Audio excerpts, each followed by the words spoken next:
Desde pequeno, eu gostava de desmontar tudo. Não havia brinquedo na minha mão que durasse inteiro por muito tempo. Enquanto outras crianças brincavam de bola ou videogame, eu estava com uma chave de fenda tentando entender como as coisas funcionavam. Meu pai era funileiro e de vez em quando me levava para a oficina onde trabalhava. Aquilo era um paraíso para mim. Cheiro de graxa, barulho de martelo, motores abertos como se fossem corações esperando o conserto. Foi ali que eu descobri que minha vida seria com carros. Mas mais do que consertar, eu queria criar. A vida nunca foi fácil. Terminando o ensino médio, mal tive tempo de pensar em faculdade. A grana era curta e a realidade me empurrou direto para o trabalho. Entrei como ajudante numa pequena oficina no bairro, ganhando pouco, mas aprendendo muito. O dono era rígido, mas justo. Me ensinou a ouvir o motor, a sentir o carro, a respeitar o tempo das peças. Eu anotava tudo num caderno velho. Estudava os manuais à noite e, sempre que podia, fazia perguntas, mesmo sabendo que às vezes era visto como intrometido. Mas eu queria mais. Queria entender por que certas peças quebravam tanto. Por que um carro com manutenção em dia ainda dava problema. Foi aí que comecei a observar padrões. E aquilo não saía da minha cabeça. Anos se passaram. Me tornei chefe de oficina. Tinha respeito, clientes fiéis, minha bancada sempre cheia. Mas dentro de mim, ainda existia o menino que desmontava brinquedos. Comecei a fazer experimentos nas horas vagas.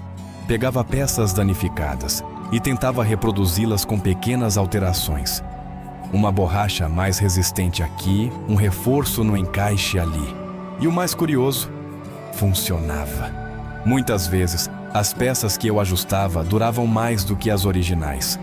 Aquilo acendeu algo em mim, e se eu conseguisse criar peças que fossem mais duráveis, mais eficientes e, acima de tudo, acessíveis. Montei um pequeno espaço no fundo de casa.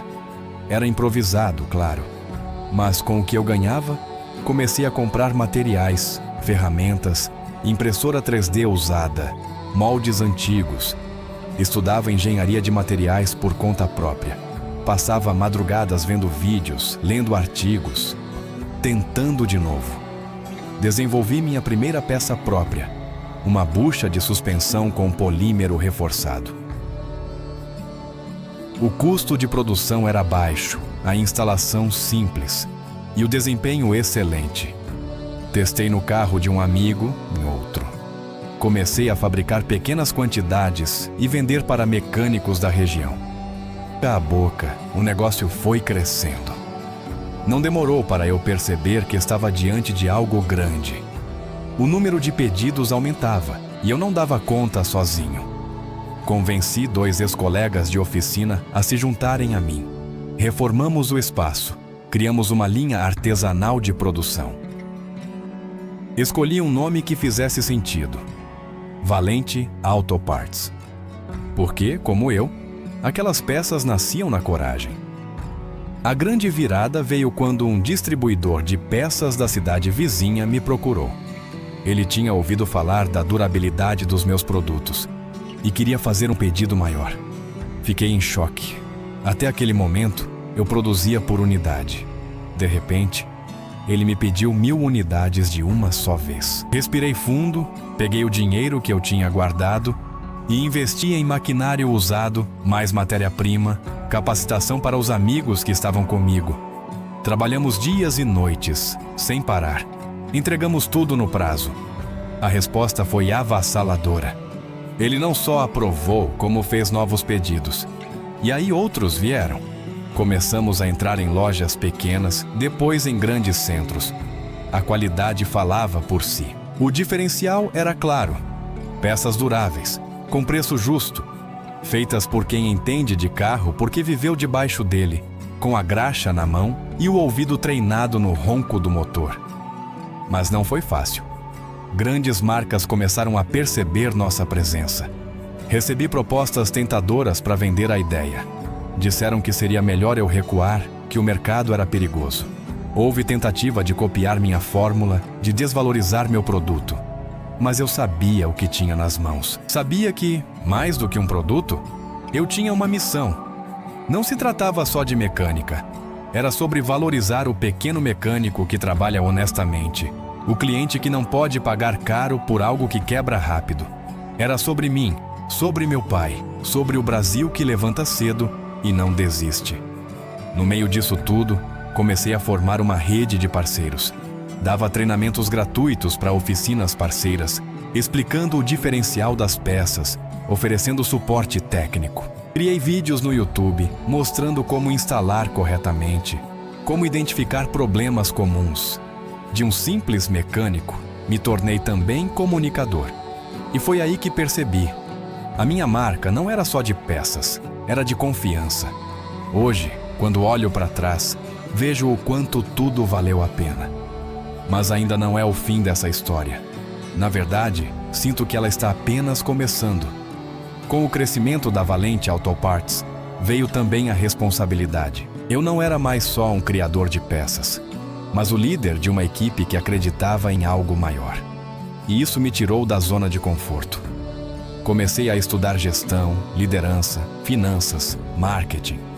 Fiz cursos, participei de eventos do setor automotivo, sentei com gente grande, ouvi críticas duras, aprendi a lidar com números e, principalmente, com pessoas. Percebi que minha missão era maior do que fabricar componentes.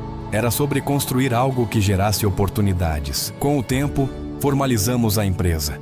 Alugamos um galpão industrial, contratamos mais funcionários, adquirimos máquinas modernas e padronizamos os processos.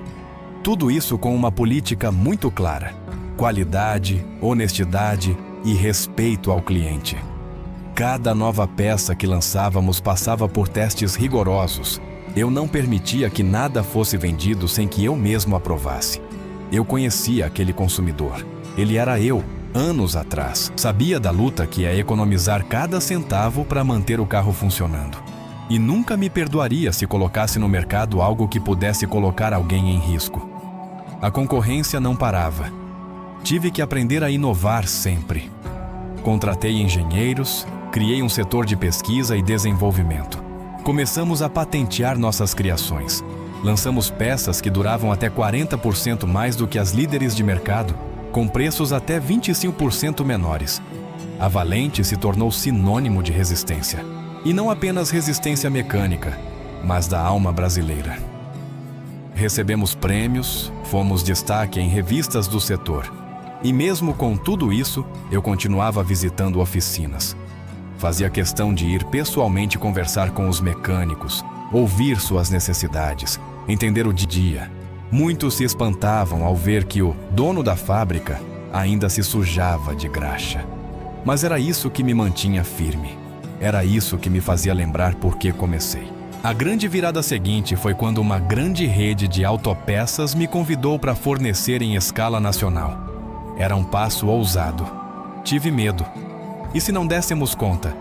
E se tudo desmoronasse? Mas, como sempre, respirei fundo, reuni minha equipe e disse: vamos juntos. Fizemos ajustes, contratamos mais gente, buscamos investimento e conseguimos honrar com cada entrega. Foi o início da expansão nacional da Valente Auto Parts. De lá para cá, abrimos centros de distribuição em outros estados. Criamos uma loja virtual própria. Começamos a exportar para países da América Latina. Hoje, empregamos centenas de pessoas direta e indiretamente. Muitos dos nossos funcionários vieram da mesma realidade que eu. Mecânicos, funileiros, jovens sem oportunidades. Transformamos histórias. E isso, para mim, é o maior lucro que existe. Outro momento marcante foi quando lançamos um programa de formação técnica gratuito. Um curso online para quem quisesse aprender mecânica, manutenção preventiva, instalação de peças. A ideia era empoderar jovens que, como eu um dia fui, estavam perdidos sem saber por onde começar. Em menos de um ano já tínhamos milhares de alunos inscritos em todo o Brasil. Era como se minha própria história estivesse sendo multiplicada em cada canto do país. Claro que houveram tropeços. Nem tudo foi sucesso. Já investi em peças que não deram certo. Tive problemas com logística. Vi contratos importantes escaparem por pouco. Teve dia que pensei em parar, mas toda vez que olhava para trás, via o quanto tinha caminhado. E toda vez que olhava para frente, sentia que ainda havia muito por fazer. Porque o que começou numa garagem, com uma ideia meio maluca de um mecânico curioso, hoje é um império construído com suor, ética e paixão. E eu não digo isso por vaidade. Digo porque quero que você entenda que não importa de onde você vem. Importa o quanto você está disposto a insistir, aprender, cair e levantar. Eu sou prova de que com visão, esforço e fé, dá para ir além. Dá para transformar um sonho engavetado numa empresa de verdade. Dá para sair da oficina e entrar no mapa do país. Dá para ser mais. Então, se você tem uma ideia, um talento, uma vontade ardendo aí dentro, não engaveta. Não deixa para depois. Começa com o que tem. Erra, tenta de novo, aprende, um passo de cada vez. E quem sabe, um dia, seja a sua história que vai inspirar outros. Obrigado por me ouvir até aqui. Se essa história te tocou de alguma forma, curta esse vídeo, se inscreva no canal e compartilhe com alguém que esteja precisando de motivação. Às vezes, tudo o que a gente precisa é acreditar que também é possível. Um último pedido. Escreva nos comentários, eu também posso, e diga o que você quer ser. Isso emana para o universo e te ajuda a conquistar seus objetivos. Até a próxima!